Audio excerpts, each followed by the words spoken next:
को आएगा तो अमेज़न खुद से उस सामान को उस कस्टमर तक पहुंचा देगा। इसको कहते हैं फुलफिलमेंट बाय अमेज़न, कि अमेज़न आपके बिहाफ पे उस ऑर्डर को फुलफिल कर देता है। दूसरा इसका प्रोसेस ये है कि आपके नहीं, मैंने अमेज़न के वेयर हाउस में नहीं सामान रखना, मुझे उसकी कॉस्ट पड़ती है या मैं रखना नहीं चाहता, या मैं खुद से भी ये सर्विस प्रोवाइड कर सकता हूँ, तो उसको कहते हैं फुलफिलमेंट बाय मर्चेंट। अब आप इसमें से कोई भी प्रोसेस ले सकते हैं, लेकिन जो ज़्यादा प्रेफरेबल होता है या जिसको अमेज़न भी खुद ज़्यादा रिकमेंड करता है या जिसको सपोर्ट करता है, वो ज़्यादातर है FBA के फुलफिलमेंट बाय अमेज़न। अब ये आपको समझ आ गया कि दो मॉडल्स पे काम करता है अमेज़न। अब बात ये कि अगर आपने इसको शुरू करना है तो शुरू का सारा प्रोसेस में है क्या, होगा ये किस तरह से। अब जो तो लोग आज के दिन से शुरू करना चाहें और जिनके पास सिर्फ पैसे हैं और वो कहें जी मैं न्यू भी हूँ और मुझे नहीं पता कि मैंने क्या बेचना है, मुझे बताएं कैसे होगा, तो उसका स्टार्ट ऐसे है कि सबसे पहले जो पहला प्रोसेस है वो है प्रोडक्ट हंटिंग का, कि आप एक ऐसी प्रोडक्ट हंट करें कि जो लो बजट भी हो, जिसकी कोई रिटर्न्स भी ना हो, जिसकी गारंटी का मसला भी ना हो, जो सीजनल भी ना हो, जो सारा साल चलने वाली हो, जो हर किसी के यूज़ में आती हो, जिसके अंदर साइज़ की वेरिएशंस बहुत ज़्यादा ना हो, कलर्स की वेरिएशंस ना हो। अगर आप एक ऐसी प्रोडक्ट ढूंढ लेते हैं जो कि प्रोडक्ट हंटिंग कहलाता है, तो आपके बहुत ज़्यादा चांसेस हैं कि आप सक्सेसफुली उसको लॉन्च करेंगे और उससे बहुत ज़्यादा प्रॉफिट भी जनरेट करेंगे। अब आपने एक प्रोडक्ट ढूंढ ली जिसका प्रॉफिट मार्जिन भी अच्छा था, नेक्स्ट स्टेप क्या है। बात ऐसे कि आपने प्रोडक्ट ढूंढी, सपोज ये आपने बॉटल ढूंढ ली कि मैं बॉटल्स अगर ये खाली बेचूँ ना तो ये बहुत बिकती हैं, बॉटल्स तो बिक रही हैं ना, लेकिन ये बॉटल मिलेगी कहाँ से आपको। आपको इसको करना है सोर्स, या तो कहीं से इसको बनवाना है या कहीं से बना बनाया इसको खरीदना है। अब आपने लोकली इसके अंदर देखना आपके पास क्या अपॉर्चुनिटी, कौन सी चीज़ें जो हमारे गुजरांवाला में बन रही है और फिर कौन कौन सी चीज़ें जो गुजरांवाला से बनवा सकते हैं। आपने इन दोनों अपॉर्चुनिटी पे ध्यान से वर्किंग करनी होती है। ये सारा प्रोसेस कहलाता है सोर्सिंग का, कि आपने प्रोडक्ट ढूंढी और ढूंढ के वेयर हाउस तक पहुंचा दी। अगला स्टेप आ जाता है लिस्टिंग का। वेयर हाउस पे तो चली गई, लेकिन अमेज़न की वेबसाइट पे लिस्ट नहीं हुई अभी। आपने जब अमेज़न पे अपना अकाउंट बनाया हुआ है तो उस अकाउंट के ऊपर आपने उस प्रोडक्ट को लगाना है, लिस्ट करना है। जब आप उस प्रोडक्ट को लिस्ट कर देते हैं वहाँ पे, तो फिर उसके बाद ही लोग उसको देख सकते हैं। लेकिन बात है कि जब हम लिस्ट करते हैं तो वो पहले पेज पे रैंक होके नहीं आ जाती, वो 10वें पेज 20वें पेज तक जाकर होती है। अब उसको वहाँ से उठा के फर्स्ट पेज पे जो लेके आना है, ये कहलाता है रैंकिंग का फेज। तो बेसिकली ये जो चार यहाँ पे फेजेस लिखे हुए हैं, ये चारों इटसेल्फ अपने अंदर एक पूरा स्किल है, और हर बंदा इस एक स्किल के अंदर अलग से एक्सपर्टीज ले सकता है। सोर्सिंग वाला सोर्सिंग में एक्सपर्ट हो जाए, प्रोडक्ट हंटिंग वाला प्रोडक्ट हंटिंग में, और जो क्या कहते हैं लिस्टिंग वाला है वो प्रोडक्ट को लिस्ट करने में, और रैंकिंग वालों की तो सबसे ज़्यादा डिमांड है। आप यूँ हिसाब लगाएं, पहले पेज के अलावा जितने भी लोग second, third, fourth up to 100 page तक है, वो सब आपके क्लाइंट हैं, कस्टमर्स। आप किसी को भी कह सकते हैं कि सर मैं आपकी प्रोडक्ट अगर सेकंड पेज से फर्स्ट पेज पे ले आऊँ तो मैं ये चार्जेस आपसे डिमांड करूँ। तो हर बंदा चाहता है कि वो फर्स्ट पेज पे आ जाए, क्योंकि सेल्स सिर्फ और सिर्फ फर्स्ट पेज पे मैक्सिमम चल रही होती है। तो इसके साथ ही मैं एक इसके अंदर लास्ट चीज़ है वो मैनेजमेंट है। अमेज़न को जब आप यूज़ कर रहे होते हो तो आपको कोई बहुत ज़्यादा सॉफ्टवेयर की और किसी भी मैनेजमेंट टूल्स की ज़रूरत नहीं पड़ती, क्योंकि अमेज़न का अपना ये जो सेटअप है ये बहुत स्ट्रॉन्ग है। इसी वजह से अमेज़न 110 ममालिक के अंदर सक्सेसफुली काम कर रहा है, जिसके अंदर वो क्या करते हैं कि आपको जो सेलर सेंटर देते हैं, जो सेलर पैनल होता है आपके पास, उस पर ईच एंड एवरीथिंग मैनेज्ड होती है और स्टैब्लिश्ड होती है। आपको किसी तरह से भी कोई भी कैलकुलेशन आउटसाइड दी पैनल करने की ज़रूरत नहीं पड़ती। ये मैंने आपको कुछ इसमें अभी इसका स्टार्टअप दिया है, जिसमें मैंने आपको एक बेसिक पूरे इसकी डायग्राम, एक पिक्चर आपके माइंड पे मैप करने की कोशिश की है कि अमेज़न असल में है क्या, उस पर कैसे कैसे काम हो रहा है। बाकी जो असल इसकी डिटेल है, जिससे आपको समझ आएगी कि आपने इस पर कैसे काम करना है और इससे फ़ायदा कैसे उठाना है, तो उसके लिए मैं रिक्वेस्ट करूँगा इंजीनियर आमिर सुहेल साहब को, जो अमेज़न के भी एक्सपर्ट हैं और बड़ा ज़बरदस्त काम कर रहे हैं इस वक्त, लोकल लेवल पे इंटरनेशनल क्लाइंट्स के साथ भी डील कर रहे हैं और 2 ईयर एक्सपीरियंस है। तो मैं कॉल करता हूँ mister Aamir Suhail sir, please आइए और इसको कैरी ऑन करिए। Mister Aamir Suhail. Thank you so much sir. Let me introduce myself. जैसा कि सर ने उसके बाद दिया, my name is Aamir Suhail, certified visual assistant Amazon से। तो जो भी दोस्त दोबारा आए होंगे तो उनसे ज़रा रिक्वेस्ट है कि सबसे पहले इस नंबर के ऊपर अपने अपने व्हाट्सएप नेम जो है यहाँ पे दे दें, क्योंकि आज हम यहाँ पे तकरीबन 1,35,000 की स्कॉलरशिप जो है ना आप लोगों को अलॉट करके जाएंगे। तो सबसे रिक्वेस्ट है, स्क्रीन पे जो भी नंबर शो हो रहे हैं इस पर काइंडली अपना नेम लिख के यहाँ पे व्हाट्सएप कर दीजिए। अच्छा, तो जैसा कि अली भाई ने बताया आप लोगों को अमेज़ॉन के रिगार्डिंग कि अमेज़ॉन है क्या, अमेज़ॉन काम कैसे कर रहा है, अमेज़ॉन के ऊपर कौन कौन सी सर्विसेज मौजूद है।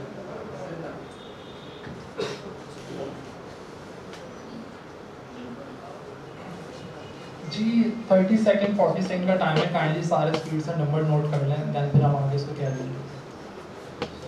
फ्रंट सीट में जरा सकते हैं, ज़्यादा बेहतर मिलेगा। जी ठीक है सर, आप आ जाए फ्रंट सीट।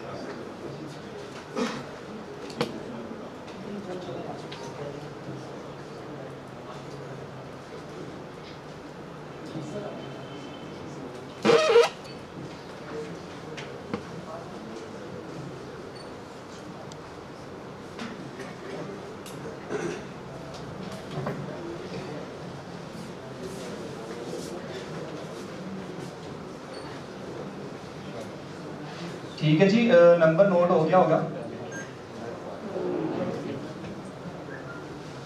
तो जैसा कि आप लोगों को सर अली ने बताया कि अमेज़ॉन है क्या है, काम कैसे करता है, कौन कौन सी सर्विसेज मौजूद हैं, तो पहले मैं थोड़ा सा इसके रिगार्डिंग आप लोगों को जानना चाहूँगा आप लोगों से कि बेसिकली थोड़ा मुझे बताएं कि अमेज़ॉन है क्या, आप लोगों ने अभी क्या सीखा है। तो मुझे चले सर आप खड़े हैं, आप बता दें अमेज़ॉन क्या सीखा है आपने, अमेज़ॉन के रिगार्डिंग क्या है अमेज़ॉन। सर अमेज़ॉन एक ऑनलाइन बिजनेस है जिसमें हम अच्छा खासा रेवेन्यू पूरी दुनिया में बिजनेस करके जनरेट कर सकते हैं। सर मतलब कि हम कहीं भी किसी भी लोकेशन पे बैठे हैं, हम अपना बिजनेस यूएसए में यूके में हम इजीली रन कर सकते हैं। जी बिल्कुल ठीक है। बेसिकली उन्होंने बिल्कुल ठीक कहा है, क्योंकि अमेज़ॉन बेसिकली जो है ना वो ई कॉमर्स के कंसेप्ट पे काम करता है। तो ई कॉमर्स का कंसेप्ट यही है कि आप दुनिया के किसी भी कोने में बैठ के कोई भी प्रोडक्ट को खरीद भी सकते हैं और बेच भी सकते हैं with the help of medium internet. ठीक है जी, लेकिन इसमें क्वेश्चन ये पैदा होता है कि अमेज़ॉन ही क्यों जी? दुनिया में और बहुत सारे प्लेटफॉर्म्स हैं, ईबे है, वॉलमार्ट है, शॉपिफाई है, इंस्टे है, लेकिन अमेज़ॉन ही क्यों, वहाँ पे ही क्यों? तो इसमें देखें जो अमेज़ॉन है वो तो एक तो दुनिया की सबसे बड़ी ई कॉमर्स की वेबसाइट है, ठीक है, और जिसके ऊपर अपने डेली बेसिस के 240 मिलियन बायर्स हैं वर्ल्ड वाइड में उसके। ठीक है, देखें हमारी कामयाबी क्या होती है कि अगर हम लोग एक वेबसाइट बनाते हैं तो वेबसाइट कैसे चलती है, जब तक वेबसाइट के ऊपर ट्रैफिक नहीं आती। तो उसके लिए हम लोग क्या करते हैं, एक वेबसाइट बनाते हैं, उसके ऊपर हम लोग आर्टिकल्स लिखते हैं, उसकी कैंपेन चलाते हैं, आउटसोर्स ट्रैफिक लेके आते हैं, बैकलिंकिंग करते हैं। तो फिर क्या होता है, हमारी जो वेबसाइट होती है वो रैंक हो जाती है, उसके ऊपर क्या होता है बायर्स आना शुरू हो जाते हैं। जब बायर्स आते हैं तो फिर हम अमेज़ॉन के सेलर से या थर्ड पार्टी से हम लोग कांटेक्ट करते हैं कि हम कहते हैं सर हमारी जो वेबसाइट है वो रैंक हो चुकी है, लिहाजा आप अपनी जो प्रोडक्ट्स हैं हमें दें, हम इसके ऊपर लिस्ट करते हैं, जो भी ट्रैफिक यहाँ से कन्वर्ज होगी, जो भी बंदा प्रोडक्ट को यहाँ से खरीदेगा उसका कुछ शेयर आप हमें दें और कुछ आप रखें। ठीक है जी, तो फिर ये 3, 4, 5 माह का एक लंबा प्रोसीजर होता है जिसके बाद आप रेवेन्यू जनरेट करना शुरू कर देते हैं। लेकिन अमेज़ॉन के केस में सर ऐसे नहीं है, क्योंकि अमेज़ॉन के केस में मैंने आपको पहले बता दिया कि 240 मिलियन उसके रेगुलर बायर्स हैं, जिसके अंदर तकरीबन 60% प्राइम के बायर्स हैं। तो प्राइम के बायर से क्या मुराद है, जो डेली बेसिस पे अपनी ईच एंड एवरीथिंग जो है अमेज़ॉन के ऊपर से ही खरीदते हैं। ठीक है, तो इस केस में हमें क्या हो गया, हमें बहुत ज़्यादा फ़ायदा है, हमें अमेज़ॉन से फ़ायदा है कि हमें कोई वेबसाइट बना के उसको रैंक करने की ज़रूरत नहीं है, हमारे पास ऑलरेडी वहाँ पे बायर्स मौजूद हैं, ऑलरेडी ट्रैफिक वहाँ पे घूम रही है, हमने अपनी प्रोडक्ट को वहाँ पे डिस्प्ले करना है और हमें कन्वर्जन आ जानी है, किसी न किसी ने हमारी प्रोडक्ट को खरीद लेना है। उसके अलावा अमेज़ॉन क्यों, देखें अमेज़ॉन के ऊपर जो है हमें थोड़ी सी कैंपेन चलाने की ज़रूरत होती है, ज़्यादा एडवर्टीजमेंट करने की ज़रूरत नहीं है। जो बहुत बड़ी बड़ी मल्टीनेशनल कंपनी हैं जैसे कि कोक है, पेप्सी वगैरह है, ये अपने बजट का एक खास हिस्सा सिर्फ कैंपेन्स पे और एडवर्टीजमेंट पे ही लगाते हैं, लेकिन अमेज़ॉन के सिनेरियो में ऐसा नहीं है। अगर हम थोड़ी सी भी इन्वेस्टमेंट लगाएंगे, थोड़ी सी भी इन्वेस्टमेंट हम अपनी कैंपेन्स पे या एडवर्टीजमेंट पे लगाते हैं तो हमें सेल आना या रेवेन्यू आना शुरू हो जाता है। इसके अलावा जब हम लोग एक कंपनी बनाते हैं या काम करते हैं तो उसके लिए हमें क्या होता है, हमने कोई अकाउंटेंट रखना होता है या अपना कुछ सॉफ्टवेयर हम लोग डिज़ाइन करते हैं कि जो हमारी कंपनी को मैनेज कर पाए। लेकिन अमेज़ॉन के केस में ये भी चीज़ नहीं है, उसका एक बेस्ट किस्म का एक सेलर अकाउंट बना होता है जो ऑलरेडी वेल ऑर्गेनाइज है। ठीक है, जिसको आप अगर जो बंदा भी अमेज़ॉन के ऊपर काम करता है अगर उसको चलाना आ जाए तो उसको किसी थर्ड पार्टी को रखने की ज़रूरत नहीं है, वो खुद ही उसको मैनेज कर सकता है। ठीक है ना जी, नेक्स्ट करते हैं।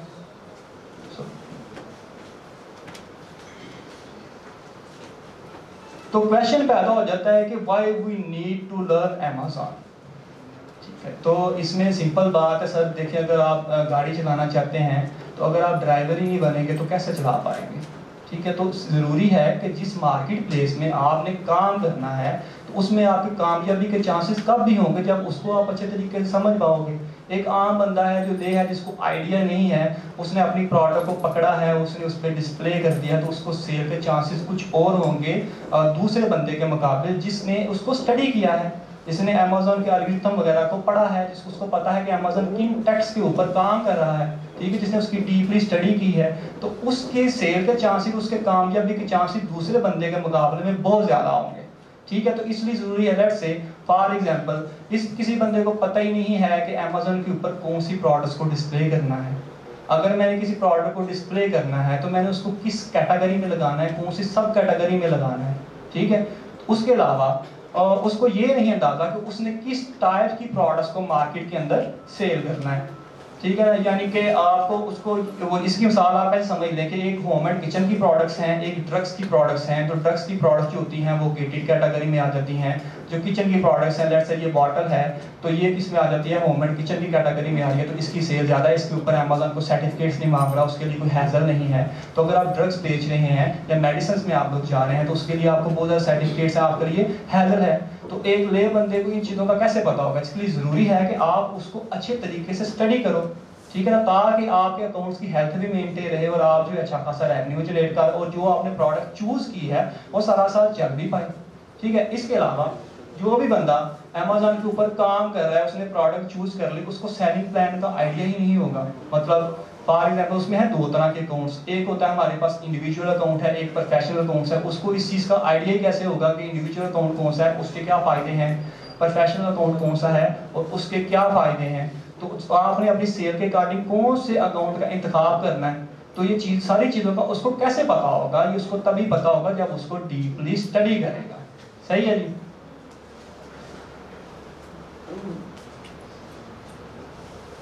अच्छा जी, अब आ जाते हैं हम आप अपने मेन क्वेश्चन के ऊपर कि आज what is the opportunity for investor on Amazon, कि अमेज़न के ऊपर इन्वेस्टर्स के लिए क्या अपॉर्चुनिटी मौजूद है। तो अगर वो अमेज़न के ऊपर काम करते हैं तो उनको क्या बदले में मिलेगा। तो देखें सर, अगर मेरे पास कोई 20 लाख है या मेरे पास कोई 30 लाख रुपया है तो मैं मार्केट में जाना चाह रहा हूँ इन्वेस्ट करने। दैट से मैं चाहता हूँ कि मैं होटल लाइन में जाना चाहता हूँ, तो मैंने एक होटल बनाना है। उसके लिए मैं क्या करूँगा, पहले मैं अपने एरिया का विजिट करूँगा, मैं कोई लोकेशन देखूँगा, मैं देखूँगा उसको कितने रस्ते लग रहे हैं, वो मेन में कमर्शियल हो। ठीक है, तो उसके बाद मैं उसको थोड़ा वेल ऑर्गेनाइज करूँगा। जब उसको बना लूँगा फिर मैं उसकी पब्लिसिटी करूँगा, किसी इन्फ्लुएंसर को बुलाऊँगा या मैं किसी सेलिब्रिटी को बुला लेता हूँ, उसकी मैं कंपेन चलाऊँगा, इश्तहारात चलाऊँगा।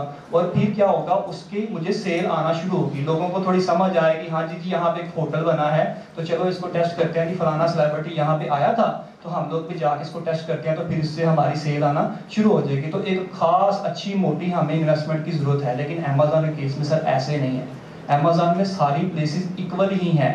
ठीक है, वहाँ पे आपने अपनी प्रोडक्ट्स को डिस्प्ले करना है और आपको सेल आने की आपने वहाँ पे किसी भी सेलिब्रिटी को बुलाने की जरूरत ही नहीं है। मैंने बताया 240 मिलियन बायर्स ऑलरेडी वहाँ पे मौजूद हैं।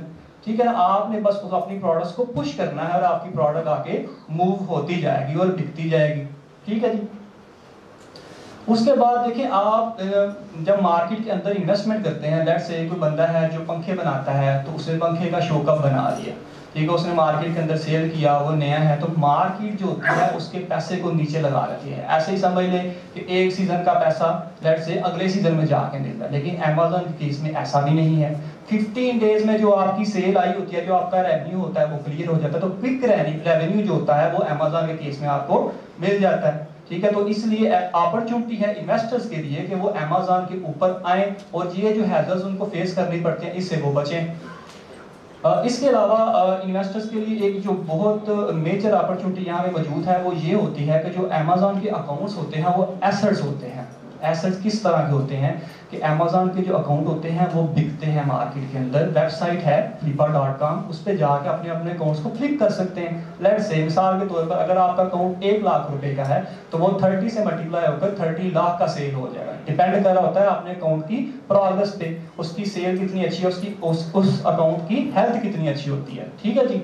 तो डेट्स वाई जो अमेज़न है वो रिकमेंडेड है इन्वेस्टर्स के लिए। अच्छा जी, चलो ये तो मैंने बात कर दी है जी, इन्वेस्टमेंट है इन्वेस्टर्स के लिए इसमें क्या अपॉर्चुनिटी है, जिन लोगों के पास पैसा है। लेकिन इसके साथ साथ जो गुजरांवाला में मैन्युफैक्चर हैं या पाकिस्तान में जो मैन्युफैक्चरर्स हैं उनके लिए क्या अपॉर्चुनिटी है अमेज़न के ऊपर। तो देखिए बहुत बड़ी अपॉर्चुनिटी है यहाँ पे। बेसिकली मैं तो पहले गुजरांवाला को देखूंगा कि गुजरांवाला के लोगों के लिए क्या अपॉर्चुनिटी है इसमें। तो हम लोग जो है ना अपनी मैन्युफैक्चरिंग करके अमेज़न के ऊपर सेल कर सकते हैं। लेकिन देखें अमेज़न के ऊपर ना प्रोडक्ट को सेल करने का एक खास क्राइटेरिया है। अगर आप उस क्राइटेरिया के ऊपर मीट अप नहीं ना करते तो आपको वहां पर जाने का फायदा नहीं है।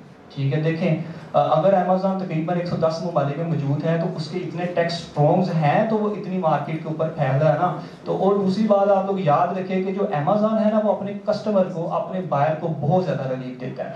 तो आपने अमेज़न के ऊपर जो प्रोडक्ट को बेचना है तो उसका क्राइटेरिया ये है कि वो रिलायबल हो, अच्छी क्वालिटी के अंदर मौजूद हो।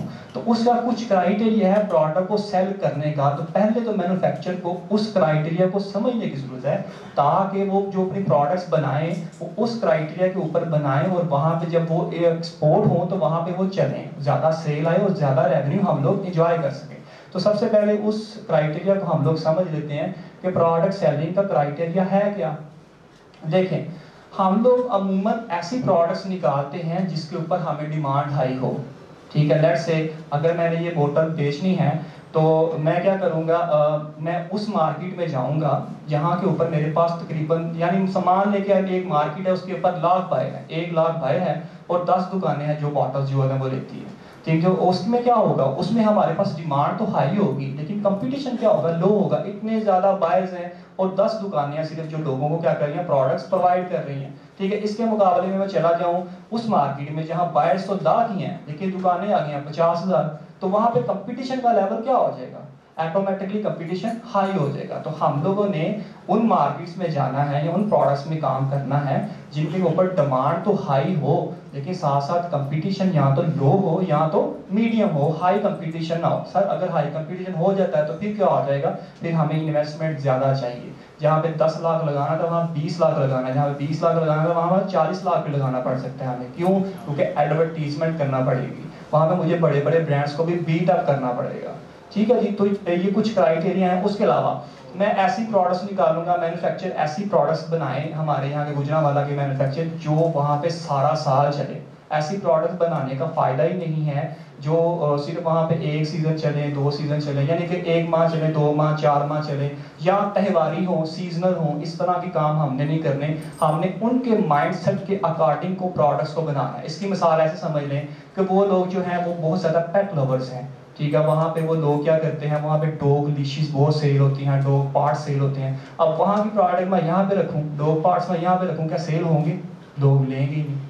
डॉग लीशीज मैं यहाँ पे रखूँ तो बताएं सर सेल होंगी डॉग लीशीज यहाँ पे? नहीं होंगी। क्यों नहीं होंगी? क्योंकि हम लोग इतने पेट लवर्स है ही नहीं। बहुत रेयर चांसेस हैं कि कोई लोग डॉग लीशीज वगैरह वहाँ पे ले, लेकिन वहाँ पे सेल हो रही हैं। लिहाजा हमें वहाँ के माइंडसेट को समझना पड़ेगा। उन लोगों के माइंडसेट के अकॉर्डिंग हमने अपनी प्रोडक्ट्स को बनाना है और उनमें वैल्यू एडिशन करनी है ताकि हमारी ज़्यादा से ज़्यादा मैन्युफैक्चरिंग वहाँ पे एक्सपोर्ट हो सके और हम लोग सेल्स को एंजॉय करके रेवेन्यू को भी एंजॉय कर सकें। उसके अलावा हम लोगों ने जब प्रोडक्ट्स को बनाना है तो हमने सर स्टैंडर्ड साइज में बनाना है। देखें जिस तरह रिसेंटली पाकिस्तानी पोस्ट पे भी काम होना शुरू हो गया है, तो हम लोगों ने बेसिकली हमारे पैकेट पे चीज़ क्या है, प्रॉफिट मार्जिन, कि हमें प्रोडक्ट्स सेल करने से या एक्सपोर्ट करने से बचेगा क्या, प्रॉफिट मार्जिन बचेगा। देखें अगर हम बड़ी बड़ी प्रोडक्ट्स जो बनाएंगे तो जब हम लोग उसको शिप करेंगे तो शिपिंग कास्ट बहुत ज़्यादा आती है जो कि सीधा हमारे प्रॉफिट मार्जिन के ऊपर एक्ट करती है। तो जितनी प्रोडक्ट जो होंगी वो बड़ी साइज में हो जाएगी, ओवर साइज हो जाएगी, बल्कि हो जाएंगी, तो हमारा प्रॉफिट मार्जिन क्या होता है, रिड्यूस होना शुरू हो जाता है। तो मैन्युफैक्चरर्स के लिए रिकमेंडेड ये है कि स्टार्टिंग के लिए अभी वो प्रोडक्ट्स बनाएं जो ओवर साइज ना हो। ठीक है, उनकी डिमेंशन ज़्यादा ना हो ताकि हम लोग जो है ना अपने प्रॉफिट मार्जिन को एंजॉय कर सकें। ठीक है जी, इन फ्यूचर हमारी पाकिस्तान पोस्ट पे काम हो जाता है, हमारे पास एक रिलायबल सोर्स बन जाता है, कोई चैनल डिफाइन हो जाता है, शिपिंग चार्जेस रिड्यूस हो जाते हैं, तो हम आहिस्ता आहिस्ता बड़ी प्रोडक्ट्स में भी जाएंगे। इसमें ज़रूरी नहीं कि वो लोग वो मैन्युफैक्चर जो बड़ी बड़ी प्रोडक्ट्स बनाते हैं तो उनके लिए कोई रास्ता ही नहीं है, रास्ते हैं, लेकिन अभी हमने स्टार्टअप लेना है, इसको आहिस्ता आहिस्ता आगे लेके चलना है, ठीक है जी। उसके अलावा लेट्स से कि हम लोग प्रोडक्ट्स बना रहे हैं, बहुत सारे यहाँ पे मैन्युफैक्चर ऐसे होंगे, वो चाइनीज बॉल बना रहे होंगे या सूप बॉल बना रहे होंगे, तो जो सूप बॉल बनाता है वो उसके अंदर वैल्यू एडिशन करे। जैसे चाइना यहाँ से बेडशीट ले रहा है फैसलाबाद से $5 की, और वो अमेज़न के ऊपर बेच रहा है $20 की, कैसे? वो उसमें वैल्यू एडिशन करता है, उसके ऊपर डिजाइन बनाता है, उसको मजीद खूबसूरत बना के बेच देता है। तो वो लोग कर सकते हैं तो हम लोग भी कर सकते हैं। तो जो बंदा यहाँ पे चाइनीज बॉल बना रहा है या सूप बॉल बना रहा है, तो वो साथ में चॉपस्टिक फ्री दे, उसमें वैल्यू एडिशन करके दे, वहां से कंपेटिटर से मुकाबला करे। तो ये माइंडसेट हमने रखना है ताकि वहां पे भी अमेज़न के सेलर्स को पता हो कि वो लोग जो पाकिस्तान में मैन्युफैक्चरिंग कर रहे हैं वो वैल्यू एडिशन के साथ चीजें देते हैं, ताकि हमारी एक्सपोर्ट ग्रो करे, इंक्रीज करे। ठीक है जी, नेक्स्ट मूव करते हैं।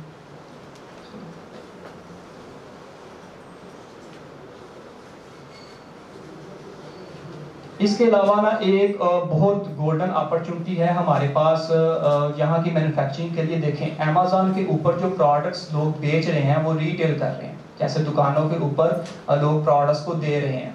इसके अलावा एक होलसेल की भी मार्केट होती है। इस तरह फॉर एग्जांपल मैंने यूएसए में इस बॉटल को बेचना है, तो यूएसए में मैं अमेज़न के सेलर को तो ये बॉटल प्रोवाइड कर रहा हूँ, इसके साथ साथ वहाँ पे थर्ड पार्टीज होलसेल डीलर्स भी बैठे हुए हैं, जो वो लोग भी अमेज़न के ऊपर वो उन लोगों को सेलर्स को प्रोडक्ट प्रोवाइड कर रहे हैं। तो हम लोग डायरेक्ट यहाँ से भी अपनी प्रोडक्ट उन होलसेल डीलर्स को भी दे सकते हैं। उसके अलावा अमेज़न के सेलर्स के साथ साथ होलसेल डीलर्स को भी हमारी इन्वेंट्री, हमारी प्रोडक्ट्स यहाँ से एक्सपोर्ट हो सकती हैं। तो ये एक बहुत बड़ी गोल्डन अपॉर्चुनिटी है। लेकिन ये कब है? जब हम अपनी प्रोडक्ट्स को बनाएंगे अमेज़न के गिवन क्राइटेरिया के ऊपर, उस स्टैंडर्ड क्राइटेरिया को हम लोग मीट करेंगे, तो मैचअप करेंगे, तो फिर ही क्या होगा, हमें अच्छी सेल और हमारी एक्सपोर्ट इंक्रीज होगी।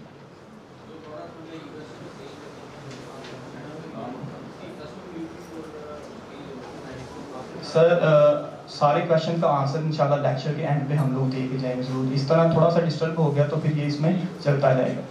तो इसके अलावा हम लोग क्या ऑप्शन दे सकते हैं? मैन्युफैक्चरर्स जो हैं वो इसमें हम कस्टमाइजेशन की ऑप्शन दें। देखिए, अमेज़न के ऊपर जो सेलर्स बैठे हैं वो सारे एक तरह के प्रोडक्ट्स तो नहीं बेच रहे। अगर एक बोतल बना रहा है तो कोई थोड़ा बड़े साइज की बना रहा है, किसी का जो ये ढक्कन होता है वो किसी और कलर का है, किसी का लोगो और तरह का है। तो फिर हम लोग जब लोगों को यहाँ पे कस्टमाइजेशन की ऑप्शन देंगे, हम लोग कहेंगे कि सर आपने जितनी मर्जी चेंजिंग करवानी है, हम लोग आपको वैरायटी देंगे, वेरिएशंस आप लोगों को देंगे, ये जो सा आप डिजाइन कहेंगे हम लोग आपको प्रोवाइड करेंगे। तो पाकिस्तानी जो एक्सपोर्ट होगी वो इंक्रीज करेगी कि लोग दूसरे से सोर्सेज की जगह पाकिस्तान को प्रेफर करेंगे। वो कहेंगे जी जितनी मर्जी वैरायटी बना दो, हर तरह की कस्टमाइजेशन पाकिस्तान के अंदर अवेलेबल है।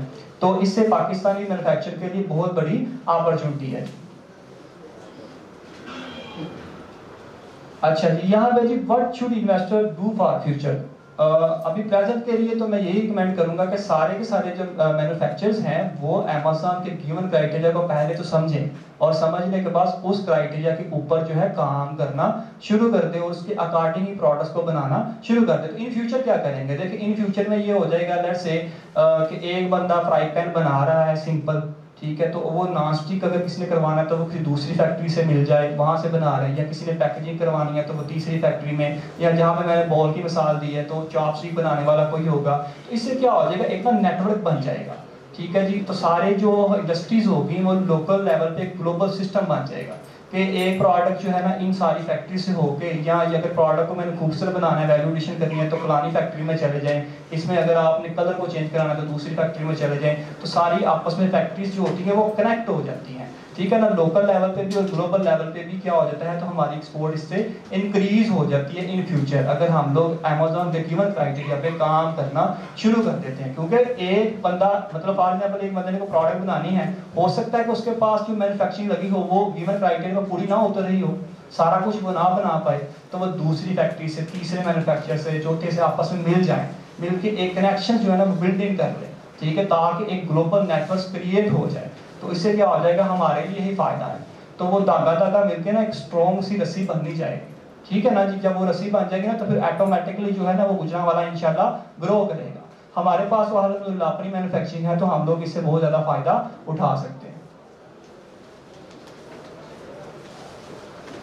अच्छा जी, ये मैं थोड़ा सा बता दूं कि फ्यूचर ट्रेंड्स क्या हैं अमेज़न के पाकिस्तान में। इससे पहले थोड़ा सा मैं आप लोगों से जानना चाहूँगा कि यहाँ पे मुझे थोड़ा बताएं कि कौन कौन से लोग हैं जो स्टूडेंट्स हैं या अमेज़न के ऊपर सर्विसेज को बेच रहे हैं, या कौन से लोग हैं जो मैन्युफैक्चरर्स हैं और कौन से इन्वेस्टर हैं। तो स्टूडेंट्स से स्टार्ट करते हैं, पहले बताएं कौन कौन से लोग यहाँ पे स्टूडेंट्स हैं, वो हाथ में रखें। ठीक है, चंद लोग स्टूडेंट्स हैं। तो उसके बाद मुझे बताएं कि यहाँ पे मैन्युफैक्चरर्स कौन कौन बैठे हुए। नहीं, जो लोकल लेवल पे मैन्युफैक्चर बैठे हुए। ठीक हो गए, जबरदस्त, इनके मैन्युफैक्चर ज्यादा हैं।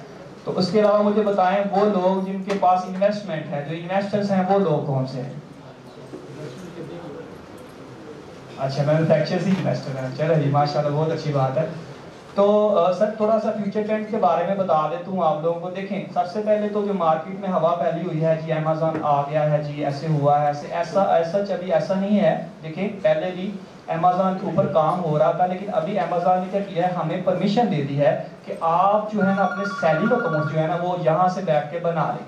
तो हम लोगों के पास अब ये अपॉर्चुनिटी है कि हम लोग यहाँ से बैठ के वहाँ के सैलरी का अकाउंट बना लेते हैं और अपनी एक्सपोर्ट को यहाँ से भेज सकते हैं। लेकिन अभी जो amazon.com.pk है, जो उसकी वेबसाइट है, वो यहाँ पे अभी ऑपरेशनल नहीं है। उसके वेयर हाउसेज वगैरह जो या शिपिंग जो उसके डिजाइन वगैरह हैं वो अब यहाँ पे अभी ऑपरेशनल नहीं हुए हैं, लेकिन इन फ्यूचर वो जल्दी वो होने वाले ही हैं। ठीक है, तो अगर जब वो हो जाते हैं तो फिर क्या ट्रेंड आएंगे पाकिस्तान के अंदर, या फ्यूचर ट्रेंड्स क्या हैं, जॉब्स के रिगार्डिंग क्या अपॉर्चुनिटीज हैं। यहाँ पे स्टूडेंट्स भी बैठे हुए हैं, या मैन्युफैक्चरर्स बैठे हुए हैं, या इन्वेस्टर बैठे हुए हैं, तो उनके लिए क्या अपॉर्चुनिटीज हैं फ्यूचर ट्रेंड्स में। तो थोड़ा सा उसको डिस्कस कर लेते हैं। देखिए, जैसे कि मैंने पहले आप लोगों को बताया है कि जो अमेज़न है वो अपने कस्टमर को बहुत ज़्यादा रिलीफ देता है। ठीक है, देखिए अमेज़न आ गया, पाकिस्तान में आ गया, तो क्या होगा, जिस तरह पेंडेमिक में फूड पांडा जो ग्रो किया है, इस तरह ही अमेज़न ने भी आते ही ग्रो करना है, क्योंकि लोगों को अच्छी मयारी चीज़ें सस्ती, ठीक है, रिलायबल जब लोगों को घर बैठे मिलेंगी तो मार्केट में कौन जाएगा, फिजिकल मार्केट में। बरसात हो, गर्मी सर्दी, किसी की शादी है, दिन है, रात है, लेट नाइट है, हर बंदा ऑर्डर करेगा और लोगों को अच्छी मयारी चीज़ें घर में मिलेंगी। तो फिजिकल मार्केट का एक अच्छा खासा शेयर डिजिटाइज हो जाएगा, वो ऑनलाइन में कन्वर्ट हो जाएगा। उससे वो लोग जो अमेज़न के ऊपर सर्विसेज दे रहे हैं, जो स्टूडेंट्स हैं, उनके लिए क्या फ़ायदा होगा, उनके लिए क्लाइंटेज होगी। वो लोग, उन लोगों का जो इन्वेस्टर्स हैं, मैन्युफैक्चरर्स हैं, उन लोगों के काम को डिजिटाइज करने में उनकी हेल्प करेंगे। ठीक है, उनको अपॉर्चुनिटीज प्रोवाइड करेंगे कि कैसे आप लोगों ने अपनी सेल्स को इंक्रीज करना है, उनको बिल्कुल वर्चुअल असिस्टेंट्स देंगे, उनको गाइड करेंगे। ठीक है, उनके लिए भी बहुत ज़्यादा फ़ायदा है। तो वो लोग जो यहाँ पे मैन्युफैक्चरर्स हैं, तो मैन्युफैक्चरर्स के लिए ये फायदा होगा कि वो अपनी प्रोडक्ट्स वहाँ पे डिस्प्ले कर सकते हैं फिजिकल मार्केट के साथ साथ, उनको ऑनलाइन मार्केट से भी अच्छा खासा रेवेन्यू मिलेगा। ठीक है जी हाँ, तो उनके 2 प्लेटफॉर्म्स हो जाएंगे। इसके अलावा वो लोग जो इन्वेस्टर्स हैं तो वो भी अपनी मैन्युफैक्चरिंग यहाँ पे लगा सकते हैं। वो बाहर से इंपोर्ट करवाने के बजाय यहाँ पे ही वैल्यू एडिशन करके प्रोडक्ट सैलरी क्राइटेरिया को समझ के यहाँ पे इन्वेस्टमेंट करके अपनी प्रोडक्ट्स को अमेज़न के ऊपर लगा सकते हैं। तो वो उनकी इन्वेस्टमेंट क्या होती है, मैंने पहले भी बताया है कि अमेज़न के अकाउंट्स क्या होते हैं, एसेट होते हैं, तो वो उनकी एसेट में कन्वर्ट हो जाए। सही है, तो तीनों टाइप के लोगों के लिए हमारे पास अपॉर्चुनिटीज हैं इन फ्यूचर। अभी भी अमेज़न के ऊपर बहुत ज़्यादा अपॉर्चुनिटीज हैं और इन फ्यूचर भी बहुत ज़्यादा हैं हमारे पास। अभी भी हज़ारों की फार्म के लोग जो है ना अमेज़न के ऊपर वर्किंग कर रहे हैं, और हमारे लिए तो बहुत ज़्यादा फ़ायदा हो गया होगा कि हाँ, अमेज़न ने खुद ही हमें अपनी सेलिंग लिस्ट में ऐड कर लिया। अब हम आसानी से अपनी एक्सपोर्ट को वहाँ पे भेज सकते हैं। ये जॉब्स के बारे में आप लोगों को मैंने बता दिया है, लेकिन थोड़ा सा इसमें एक चीज़ रिकमेंड करता जाऊंगा। वो लोग जो मैन्युफैक्चरर्स हैं, वो लोगों के लिए सबसे बेस्ट अपॉर्चुनिटी इसमें ये है कि वो लोग जो प्रोडक्ट के ऊपर काम करना जानते हैं, यानी इनको सैलरी क्राइटेरिया का आइडिया है, तो वो उन लोगों को मौका दें, अपॉर्चुनिटीज़ दें कि वो अपनी मैन्युफैक्चरिंग के अंदर एक छोटे छोटे सेटअप बनाएं, और वो लोग जो अमेज़न के ऊपर काम करें, उनको अपॉर्चुनिटीज़ मिले और उनको वो गाइड करें, वो उनके वर्चुअल असिस्टेंट बने कि सर प्रोडक्ट्स जो है ना इस क्राइटेरिया के ऊपर बनाएं, इनमें ये वैल्यू एडिशन करें, ये डिज़ाइन बड़ा मार्केट में इन हो रहा है, ये आपको फ़ायदा देगा। तो वो आपके साथ साथ चलते जाएं। ठीक है, इससे क्या हो जाएगा, हमारी इंडस्ट्री जो होगी वो ग्रो करेगी इंशाल्लाह। उसके अलावा भी क्या होगा, जो हम लोग स्टूडेंट्स की तरफ देख ले तो उनको जॉब मिलेगी, ठीक है, और इंडस्ट्री ग्रो होने की वजह से तो वो छोटी छोटी एजेंसीज भी अपने बना सकती हैं। तो जो इन्वेस्टर्स होंगे उनको ये है कि वो अपने प्रोजेक्ट्स जो है ना वो इन लोगों को असाइन भी कर सकते हैं। सही है जी। तो ये एक थोड़ा सा मैंने आपको तरीकाकार बताया है कि अमेज़ॉन के रिगार्डिंग कि ये है क्या है, थोड़ा अली भाई ने बताया काम कैसे कर रहा है, अपॉर्चुनिटीज़ कौन सी मौजूद हैं और अमेज़ॉन क्यों, और थोड़े से क्वेश्चन मैंने रेज किए और उनका मैंने आप लोगों को आंसर किया है। ठीक है जी, थैंक यू सो मच। बात करनी होगी जी थ्रू चैनल परमिशन, अपना नाम बताएंगे और बात करेंगे। क्लियर जी। अस्सलाम वालेकुम। मेरा नाम फाखर इमरान है। थोड़ा सा पाकिस्तान से जो हमने शिपमेंट्स भेजनी होती हैं उसके सिनेरियो के बारे में थोड़ा जानना था कि वो EORI नंबर का कोई उसमें होता है, EORI नंबर चाहिए होता है। आवाज़ आ रही है? बोले आवाज़ आ रही है जी। उसमें EORI नंबर का थोड़ा मैंने कोई शिपमेंट करानी है कोई उधर UK में, उसमें इशू आ रहा है कि वो EORI नंबर मांग रहे हैं UK में शिपमेंट के लिए, तो उसके लिए किस तरीके से मिलेगा और वो शिपमेंट के और क्या क्या सिनेरियोज हो सकते हैं UK में शिपमेंट कराने के लिए अमेज़ॉन? जी ठीक है। एक सेकंड जी, ज़रा ऐसे कीजिए कि आप पहले क्वेश्चन ले लें, उसके बाद वन टाइम आंसर करें, ताकि हमें इसमें 1 बाय 1 फिर बहुत टाइम लग जाएगा। 2-4-6 क्वेश्चन लेने फिर आंसर करते हैं। आप क्वेश्चन कुछ करना चाह रहे हैं?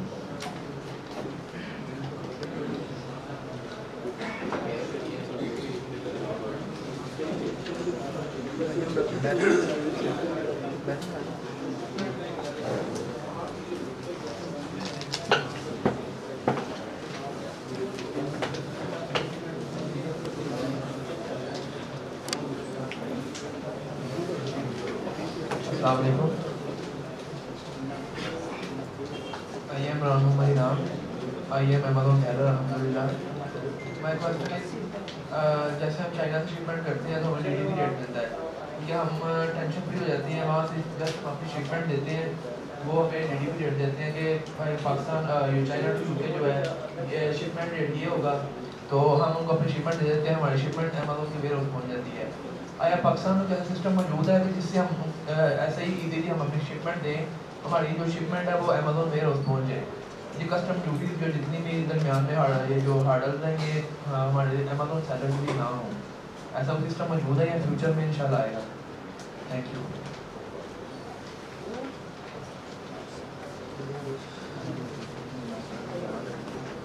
Sir my name sir my name Mohammad Tanveer, I am like student now. So मैं जानना चाहता हूँ सिक्योरिटी के बारे में। मैं सिक्योरिटी के बारे में जानना चाहता हूँ कि अगर मैं पैसे इन्वेस्टमेंट करता हूँ या कोई मैन्युफैक्चर बनाता हूँ, उसको सोल्ड कर देता हूँ, लेकिन अगर उसमें से कुछ खराबी आ जाती है, मतलब मैंने तो किसी थर्ड पार्टी से बनवाना ना, तो उसकी जिम्मेदारी किसके ऊपर जाएगी? मेरा पैसा, मेरा अकाउंट ज़ाया तो नहीं हो जाएगा? इसके बारे में कहने का अस्सलाम my name is Mohammed Shahid. Amazon पे हम कम से कम कितनी इन्वेस्टमेंट से जो है वो स्टार्ट कर सकते हैं, और अमेज़ॉन के ऊपर लास्ट होने के चांसेस कितने ज़्यादा, कितने % लॉस होने के chances? Any other question to please?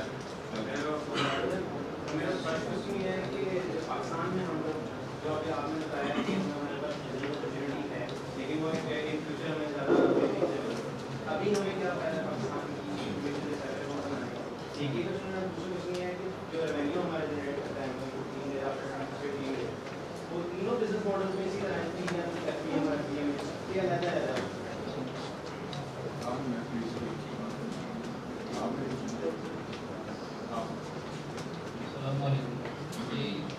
Mohammad Tahir मेरा नाम है। जो हम एक्सपोर्ट करते हैं तो अक्सर जो कस्टमर्स होते हैं वो पेपाल का पूछते हैं कि यार हमें पेमेंट करनी है तो पेपाल है या नहीं। अब वो तो बहुत बड़ा इशू यहाँ पे नहीं है, लेकिन अगर हम अमेज़ॉन पे सेल करते हैं तो उसकी पेमेंट का क्या तरीका है? क्या वो पेमेंट हमारे कनेक्ट हो गए उसके साथ उसका किस तरह से होगा?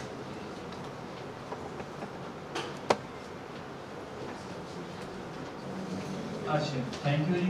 क्वेश्चन आप लोग अच्छे थे, ठीक है जी। सबसे पहले पेपाल पेमेंट मेथड पे आ जाते हैं। देखिए सर, जब अमेज़न ने परमिशन दी है ना सेलिंग के लिए, ठीक है ना, तो उसके लिए उसने कुछ क्राइटेरिया भी बनाया। तो पाकिस्तान में चंद बैंक जो है वो रिकमेंडेड कर दिए गए, ठीक है। उसके अंदर इसमें थर्ड पार्टीज भी आ गई हैं। फॉर एग्जाम्पल वहाँ पे ट्रांजैक्शन होती है पेपाल से पेपाल, ठीक है। पेपाल यहाँ पे है नहीं, तो वहाँ पे किस तरह ट्रांजैक्शन हो पाए? उसका तरीकाकार ये है कि उस पर हमारे पास थर्ड पार्टीज आ, जैसे हमारे पास पेयोनीर है, हाइपर वॉलेट है, तो हम लोग क्या करते हैं, इनके अकाउंट बना लेते हैं और फिर उनको अपने बैंक अकाउंट के साथ अटैच कर देते हैं।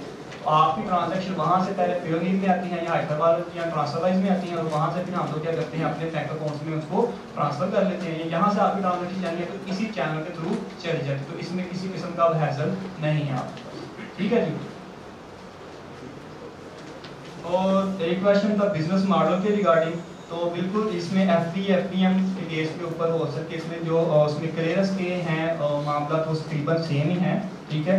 अब डिपेंड कर रहा है आपकी परफॉर्मेंस के ऊपर। फॉर एग्जांपल आपको बैड रिव्यूज आ रहे हैं या आपके अकाउंट की हेल्थ बड़ी ख़राब चल रही है या आप लोगों को अच्छी क्वालिटी में प्रोडक्ट्स नहीं दे रहे, तो उसके अंदर कोई थोड़ी बहुत चेंजिंग हो सकती है, लेकिन अमूमन ऑलमोस्ट 15 डेज की होती है इसमें। अच्छा जी, एक क्वेश्चन था इन्वेस्टमेंट के रिगार्डिंग, तो सर इसमें ये डिपेंड कर रहा होता है आप किस मार्केट प्लेस में जा रहे हैं। फॉर एग्जांपल आप यूएसए में जा रहे हैं कि आपने यूएसए के अंदर आपने इन्वेस्टमेंट करनी, सर तो 30-35 लाख रुपए तो पास होना चाहिए। बड़ी मार्केट है, बड़ा कंपटीशन है, तो उसको बीट करने के लिए कोई 30-35 लाख आपके पास होने चाहिए। लेकिन छोटी मार्केट्स में आ जाए, अगर आपके पास बजट नहीं है तो यूके में चले जाएं। अगर यूके में 20 लाख पे आ जाए, 15-20 लाख से, अगर आप उससे भी कम बजट है ऑस्ट्रेलिया में आ जाए 10 लाख पे, उससे भी कम है यूएई में आ जाए 5 लाख में। तो ये डिपेंड करती हैं, वेरिएशंस हैं इसमें, तो हम लोग कोई फिक्स अमाउंट नहीं कह सकते कि आप इतनी अमाउंट लगाएं और आप बिजनेस कर रहे हो। डिपेंड कर रहा है भाईजान प्रोडक्ट के ऊपर, पेंसिल बेच रहे हैं या माइक बेच रहे हैं, प्रोडक्ट में जमीन आसमान का फर्क है। तो इन्वेस्टमेंट डिपेंड कर रही है तो प्रोडक्ट के ऊपर, इसमें कोई खास क्राइटेरिया नहीं है कि इतने पैसे लगा लें और आप जी सेलिंग कर लेंगे। वो डिपेंड करेगा प्रोडक्ट के ऊपर। आप प्रोडक्ट बताएं, हम आपको प्लान बना के देते हैं, सर इतना टाइम लगेगा, इतनी इन्वेस्टमेंट लगेगी और इतनी देर में आपका बिजनेस ग्रो कर जाएगा। अच्छा, एक क्वेश्चन किया था एक भाईजान ने सिक्योरिटी के रिगार्डिंग कि जब हम लोग अपना माल बना रहे हो, देखिए अगर आप तो लोकल लेवल से अगर आप अपनी मैन्युफैक्चरिंग करवा रहे हैं तो उन लोगों से तो आप जाकर मिल सकते हैं, ठीक है, उन लोगों से बात कर सकते हैं जिनसे आपने अपनी मैन्युफैक्चरिंग करवाई है, इन्वेस्टर से उसको एक्सपोर्ट कर रहा है, तो उसके लिए तो इतना मसला नहीं है। लेकिन अगर वो आउटसोर्स कर रहा है किसी से, जैसे चाइना से कर रहा है, तो अमूमन हम लोग क्या करते हैं, हम लोग वेरीफाइड सप्लायर्स होते हैं। वेरीफाइड सप्लायर्स वो होते हैं जिनकी डॉक्यूमेंटेशन हुई होती है, अमेज़न खुद उसमें इन्वॉल्व होता है, उसने देखा होता है, उसकी टीम ने जाकर वहाँ पे विजिट किया होता है कि हाँ जी वाकई यहाँ पे मैन्युफैक्चरिंग मौजूद है या नहीं। उसके साथ साथ हम लोग उसमें ट्रेड इंश्योरेंस को देखते हैं, ये भी देखते हैं। ट्रेड इंश्योरेंस से क्या मुराद है कि जब आप उसको पेमेंट करवाते हैं तो अमेज़न खुद अलीबाबा खुद उसको पहले होल्ड रखता है, जब तक आपका काम हो नहीं जाता तब तक वो उस अमाउंट को रिलीज नहीं करता। उसके साथ साथ हम लोग उसकी इंस्पेक्शन भी करवा लेते हैं, कीमा.com पे हमारे पास टीम्स मौजूद होती हैं। उसके अलावा हम जब जो सेलर्स होते हैं उसका देखते हैं उसने कितना टाइम वहाँ पे गुजारा हुआ है, उसका ऑन टाइम डिलीवरी रेट क्या है, रिस्पॉन्स टाइम क्या है। तो मल्टीपल फैक्टर्स हैं जिनको हम लोग देखते हुए एक वेरीफाइड सप्लायर जो है ना हम लोग ढूंढ लेते हैं, जिससे हमारी थोड़ी सिक्योरिटी जो होती है वो इंक्रीज हो जाती है।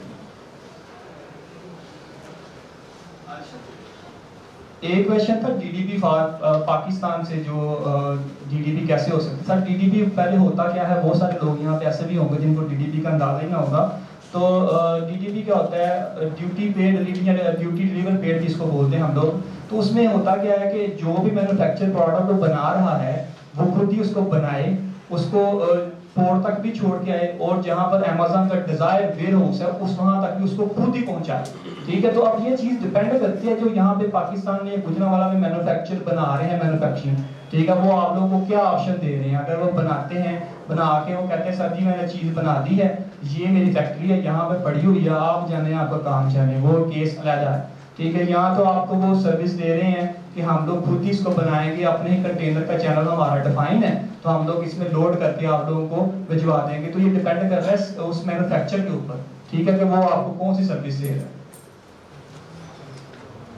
तो एक क्वेश्चन था वहाँ पे टैक्सेशन का यूके में, तो यूके में लैंड का टैक्स पड़ता है तकरीबन 20% वैल्यू एडिशन टैक्स है, तो वो पे करना होता है आपने वहाँ पे जो आप एक्सपोर्ट जाते हैं, जहाँ पे वहाँ पे सेलिंग होगी, ठीक है, उसके ऊपर आपको 20% बैक पड़ता है। लेकिन सर उसमें ये है कि जो भी हमने प्रोडक्ट वहाँ पे बेचनी होती है, इस पे काम करना होता है, हम लोग पहले ही उसकी क्या कर लेते हैं, कैलकुलेशन कर लेते हैं, हम लोग अपना प्रॉफिट मार्जिन पहले ही डिसाइड किया होता है कि मुझे वैट डाल के भी मुझे को 20-25% या 30% बच जाएगा, तो फिर वो जो वैट होता है वो मैटर नहीं करता, ठीक है। हाँ, लेकिन आपने एक अकाउंट बना लिया है और आप उसके ऊपर सेलिंग नहीं कर रहे, आपका प्रोफेशनल अकाउंट है, तो आपको हर माह वैट के चार्जेस पड़ रहे हैं, तो फिर अमेज़न उसमें भी निगोशिएट कर देता है। वो कहता है कि आपने सेलिंग नहीं की तो लिहाजा आपकी इतने माह का वैट नहीं है, ठीक है ना। तो ये अंदर जेनेरिक केसेस हैं उसके अंदर, लेकिन वैट 20% पड़ता है।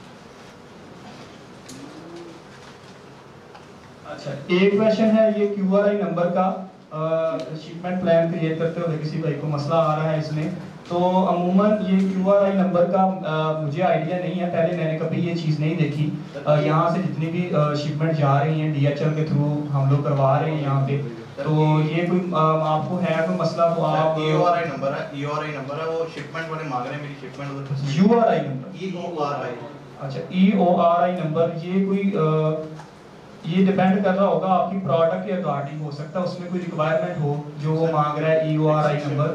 शायद तो टैक्सेशन के रिलेटेड है नंबर। सर टैक्सेशन का जितना भी डिपार्टमेंट होता है ना, वो हमारे पास एक अकाउंटेंट होता है, ठीक है ना, कि उसको टैकल कर रहा होता है साथ टैक्सेशन का, आपकी प्राइवेट लिमिटेड कंपनी कैसे बननी है, ठीक है। हम लोग वर्चुअल असिस्टेंट है, हम सारा वो गाइड करते हैं, टैक्सेशन को नहीं देखते, लेकिन फिर भी जो हमारे डिपार्टमेंट में ये टैक्सेशन का जो मामला है, आप इस सेमिनार के बाद हमारे पास आए, हम EORI जो भी आपका मसला है इसको भी हम इंशाल्लाह सॉल्व करेंगे। अच्छा सर, हम जो पाकिस्तान से चीज़ें फर्क बेचते हैं UK में, तो हम उसको फाइलिंग करते हैं, किस तरह जस्टिफाई करेंगे, मतलब जो वैट इनवॉइस होती है उसका जो प्रॉब्लम है। सर देखिए, फिर आपने टैक्सेशन में क्वेश्चन कर दिए इनवॉइसेस के, ठीक है। टैक्सेशन के रिगार्डिंग जितने भी आपके क्वेश्चंस हैं वो आप सेमिनार के बाद आए, हम इंशाल्लाह इसको आपको क्लैरिफाई कर देंगे, ठीक है। अकाउंटेंट के बारे में सर मैं DDP वाली बात रिपीट करूंगा। एक होता है कि मैन्युफैक्चरर जो है वो DDP रेट देता है, एक होता है कि मैन्युफैक्चरर से हमने चीज़ ले ली है, आगे फ्रेट फॉरवर्डर जो एजेंसी है वो हमें बताती है कि वो सारे मामला खुद ही हैंडल करती है। जैसे चाइना में लेट्स सपोज चल रहा है $2.4 समथिंग $2.4 पर kg चाइना टू UK, यानी इसके अंदर सारे टैक्सेस वगैरह हर चीज़ के अंदर है।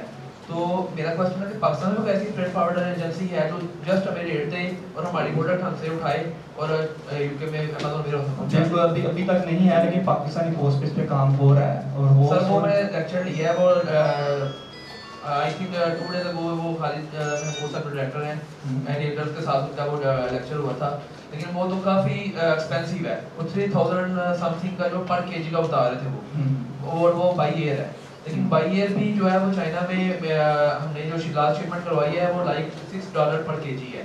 तो मेरा क्वेश्चन ये था कि पाकिस्तान में ऐसी कोई फ्रेट फॉरवर्ड एजेंसी है अपने अभी तक नहीं मिली, अभी तक पाकिस्तान में ऐसी कोई एजेंसी नहीं है, इसलिए तो आप लोग रिकमेंड करते हैं कि अभी आपने ओवर साइज प्रोडक्ट में नहीं जाना, ओवर वेट प्रोडक्ट में नहीं जाना। इससे क्या होगा, आपको शिपिंग कॉस्ट बहुत ज़्यादा पड़ेगी और आपका प्रॉफिट मार्जिन रिड्यूस हो जाएगा। जी सर बिल्कुल ऐसा ही है, बट 3000 समथिंग तो बहुत ज़्यादा बन जाता है ना, वो प्रोडक्ट हंटिंग में हम जितना भी उसको मैनेज कर लें, लेकिन वो जब पर kg में जाएंगे तो वो तो मार्जिन हमारे बहुत डिस्टर्ब हो जाएंगे, क्योंकि वो 3000 में तो $15 या $16 पर kg बन जाता है।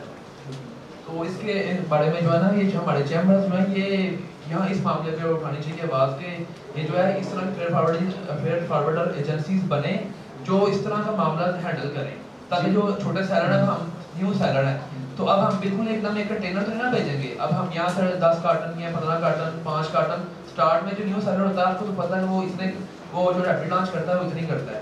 तो चैम्बर के जो चैम्बर था ये बात उठा सकते हैं कि वो जो स्टार्ट में जो है ना, एक सेलर है, मैं सेलर हूँ, मुझे प्रोडक्ट मिल गई है जो पाकिस्तान में मैन्युफैक्चर कर सकता हूँ, ये यहाँ से उठा सकता हूँ, तो मैंने करने हैं 5 कार्टन, मेरा इनके बजट है भी है, फिर मैंने 5 कार्टन करनी है टेस्टिंग के लिए, रैपिड लॉन्च के लिए आया, मैं ये प्रोडक्ट कर सकता हूँ, बल्क क्वान्टिटी में नहीं। अगर मैं कर सकता हूँ तो पहले फिर भी मैं 5 भेजूंगा, अब मैं 5 कैसे भेजूँ, अगर वो मैं भेज ही सकता, क्योंकि 3000 पर kg वो $16 पर kg मुझे कास्ट पड़ेगी, 16 से $17, तो अब वो तो बहुत मुश्किल है, ये तो फिर लॉन्च करना पाकिस्तान से नामुमकिन सी बात है। फिर अमेज़न का फ़ायदा तो सिर्फ ये हुआ कि हम यहाँ से सिर्फ अपना अकाउंट लॉगिन या कर सकते हैं, बाकी तो हमें फिर यहाँ से हम मैन्युफैक्चर करके भेजना तो हमारे लिए बहुत टफ है, बल्कि नामुमकिन से लग रहा है फिलहाल, जैसे मैं जो जितना नॉलेज है मुझे। नहीं सर जी बिस्मिल्लाह। आज का प्रोग्राम हामिद फरीद साहब और अली रज़ा साहब ने आज किया है और माशाल्लाह बहुत अच्छी उन्होंने प्रेजेंटेशन पेश की है और आप तमाम लोग तशरीफ़ लाए, आपका भी शुक्रिया, मेहरबानी। देखिए ये एक अवेयरनेस सेशन था और बहुत सी चीज़ें जो आप अभी क्वेश्चन आंसर कर रहे हैं रिगार्डिंग कि आपके फ्रेट बहुत ज़्यादा हैं या टैक्सेशन के मामला हैं, ये भी इसी चैम्बर के प्लेटफॉर्म से दोबारा भी एक बहुत जल्दी एक प्रोग्राम रखेंगे। उसमें जो आपके जरिए सब चीज़ें हैं वो सबको क्लैरिफाई करेंगे। ये क्योंकि अमेज़ॉन बहुत से लोग इसमें काम पाकिस्तान के अंदर तो चले आ पाए, लेकिन जो बाहरी लोग पाकिस्तान से बाहर रह रहे हैं उन्हें वो सब इस चीज़ को बहुत अच्छी तरीके से जानते हैं। और ये चीज़ अगर यहाँ पे आई और बहुत अच्छी ज़बरदस्त है, हमें यहाँ पे ये वाइट कलर जॉब के साथ हर आदमी चाहेगा कि यार हम इसके अंदर एंटर हों और अपना जो वे ऑफ बिजनेस और अपनी जो अर्निंग है उसको हम स्मूथली आगे लेके बढ़ाएं। तो इंशाल्लाह आप इस चीज़ से बिल्कुल मुतमईन रहें। ये जो चैम्बर ऑफ कॉमर्स है ये आप लोगों के लिए बना है और आप लोगों को इंशाल्लाह नेक्स्ट वीक में भी प्रोग्राम रख लेंगे, उसके बाद एक वीक के बाद फिर दोबारा प्रोग्राम रखेंगे और जो जो चीज़ें जो पॉइंट्स हैं हमने सब ने राइट डाउन कर ली हैं उसका प्रॉपर आपको आंसर देंगे। और इंशाल्लाह उम्मीद करते हैं कि सारे मेंबरान इसी तरह भरपूर तरीके से जिस तरह आज उन्होंने शिरकत की है दोबारा भी आएंगे और इंशाल्लाह अपने मामला को आगे बढ़ाएंगे। सबके आने का थैंक यू वेरी मच।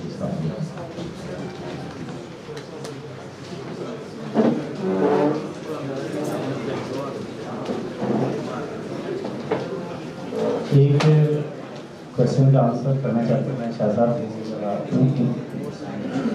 अभी दो क्वेश्चन पूछे गए हैं, आमिर साहब ने बड़ा अच्छा सारा सेशन किया है। एक क्वेश्चन था ये जो QR के कलर आपको सेशन लग रहे हैं, इसमें ये सेशन जो आज आपका हुआ है ये प्री सेलिंग सेशन है, ठीक है। टैक्सेशन का जो आपके सारे आएंगे पोस्ट सेलिंग भी आएंगे, अभी पोस्ट सेलिंग का सेशन होगा उसमें सारे के सारे सेशन के रिगार्डिंग दूसरा क्वेश्चन एक यहाँ से मैं सुन रहा था कि हाई पेमेंट मेथड के हवाले से बात कर रहे थे कि यहाँ पे पेपाल नहीं है तो पेमेंट कैसे पे करेंगे हमारी, तो इसमें थर्ड पार्टी की कंट्रीब्यूशन जो है वो अपने साथ जवाब दे रहे थे।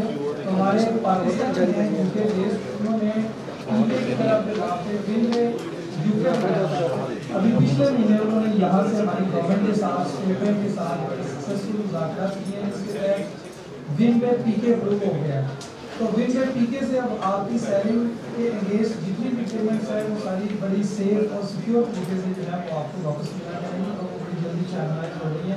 विन पे पीके पाकिस्तान में अप्रूव हो चुका होगा, वो आपको अगले सेशन में इसके जी अभी जिससे नंबर अपना नाम लेके मैं व्हाट्सएप किया था आप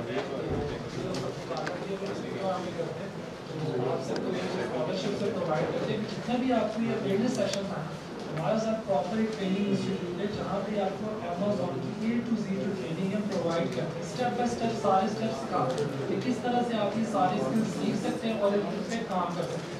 अगर मैन्युफैक्चर सीखना चाहें तो वो अपनी मैन्युफैक्चरिंग के अंदर उसको इम्प्लीमेंट लेके आ सकेंगे, इन्वेस्टर सीखते हैं तो वो खुद इन्वेस्ट कर सकें, और अगर कोई इंडस्ट्रियल स्टूडेंट है तो वो सीख के किसी इन्वेस्टर को हेल्प आउट कर सकता है, यानी कि जिसको वर्चुअल असिस्टेंट कहते हैं, तो वो किसी के लिए वर्चुअल असिस्टेंट बने और उसमें काम करें।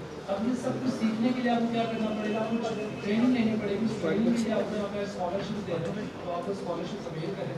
तो मैं रिक्वेस्ट करूँगा सर मिस्टर अजमल अवान साहब सर सीनियर वाइस प्रेसिडेंट हैं, सबसे हम पहले 5 लकी ड्रॉ जो हमारे पास हैं इसके अंदर स्कॉलरशिप वो 10-10 हज़ार के इनके 10,000 की वॉचर देंगे, और उसके बाद एक हमारे पास है 15,000 का और एक 35,000 का। तो मैं सबसे रिक्वेस्ट करता हूँ कि सर प्लीज़ ये जो 5,000 वाले सब प्लीज़ उनको यहाँ से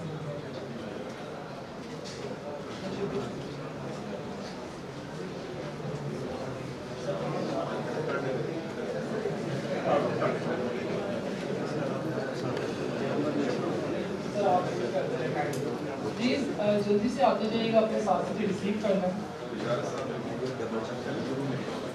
जी बशार साहब 0321964546 बशार साहब ji sir, thank you so much sir. Please जैसा लीजिएगा बशार साहब आपके सब एक साथ साहब है जी 304 अबू बकर आप जी आप वेलकम नाम हमारी फार्म प्रेसिडेंट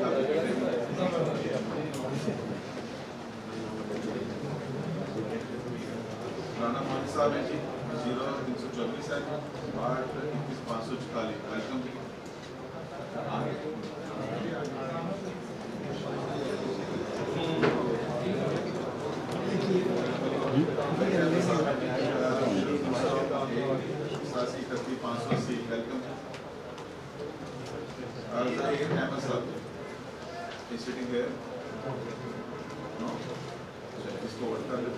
ये नंबर सुपरिश है और अमीर साहब है 0321 64 207 सिटिंग हियर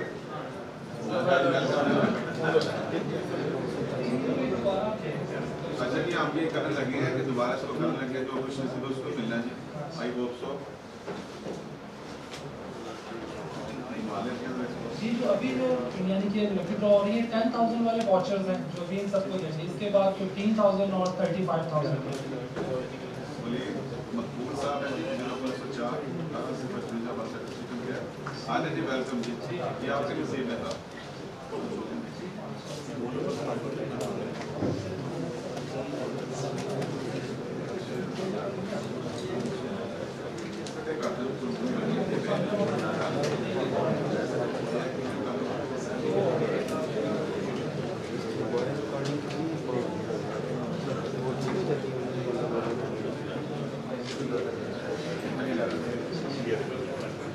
उमर साहब है 0301 87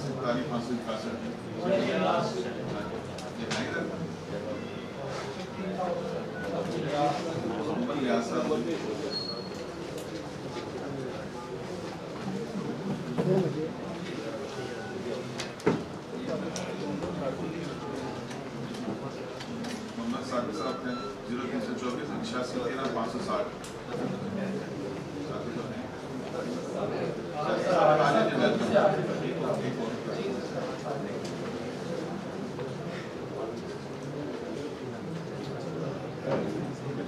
शहबाज अहमद साहब है जी 0347 2298 554 सीट है शहबाज साहब जी नहीं इसको भी होल्ड करें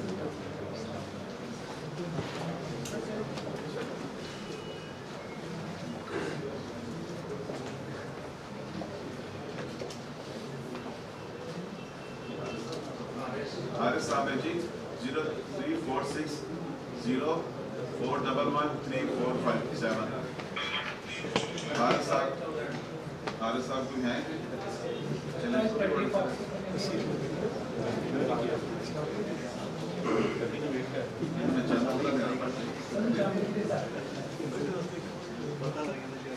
इधर हुसैन साहब है जी 0307 72 281 सीटिंग है किधर जी किधर हुसैन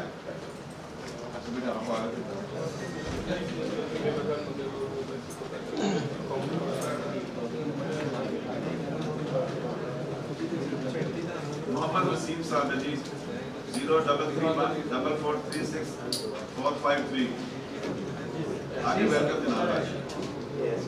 अच्छा जितने भी इस चैम्बर का स्टाफ है जो सीनियर स्टाफ से लेके जूनियर स्टाफ के जितने स्टाफ उन स्टाफ मेंबर्स को भी हमने यहाँ पे रखा है उनके लिए भी 35,000 का वॉचर है तो ये मैं कहूँगा कि पहले क्लैपिंग करते हैं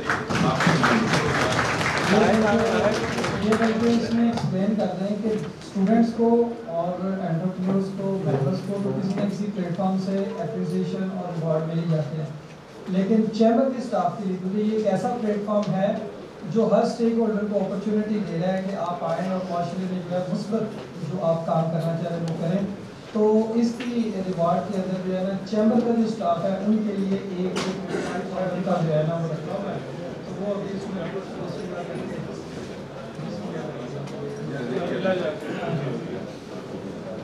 ये खबर निसार है डिप्टी सेक्रेटरी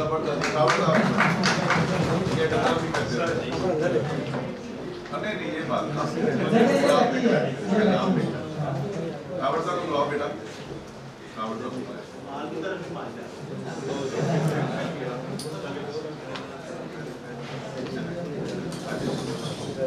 है ना